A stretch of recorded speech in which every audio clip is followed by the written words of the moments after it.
Your estimate going into Friday, 650,000, a median estimate so far in our survey here at Bloomberg.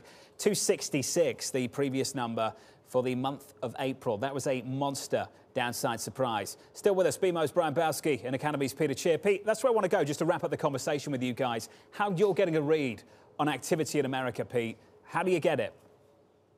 No, I try and ignore most of the current data because I think it's still being heavily impacted by adjustments, what we're seeing. So I'm looking, what are we expecting? How does this keep going? And I keep hearing peak growth, et cetera. I think we have a long run here that we are going to see jobs created. We're going to see more jobs. We're going to see wage pressure. We're going to see this infrastructure bill. So I'm very positive.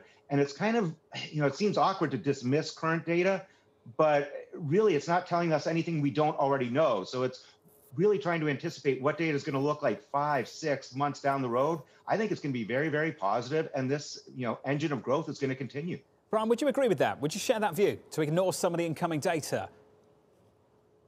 We would. I actually still think that the market is moving away from being macro and academic and more toward bottoms-up stocks, fundamental, building portfolios that way. Something that I learned the business back in the 80s and 90s. I think we're kind of going back to, like I like to call, old-time hockey. And I think it's going to happen. And I think it's happening in portfolios already.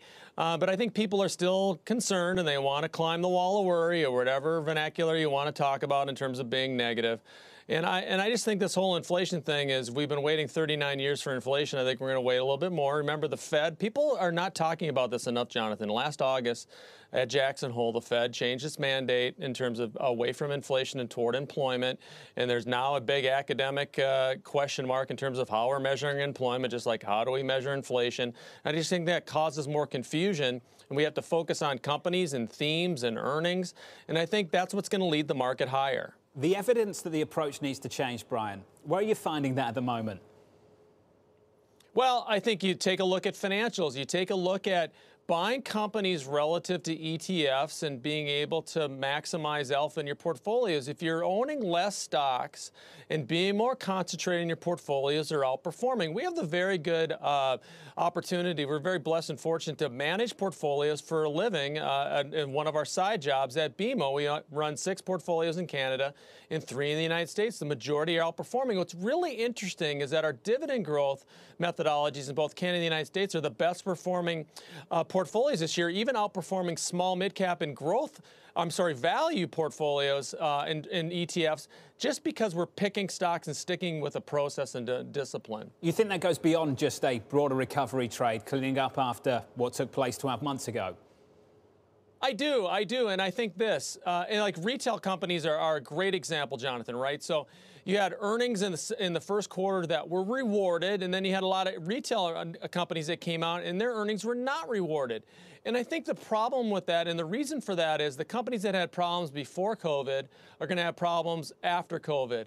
And it's not just because of the easy trade on a year-over-year comp base. It's because they're fundamentally flawed. So that's why we would stick with the best brands and the best run companies and be excessively thematic and fundamental in our stock picking. Peter Tchir, final word.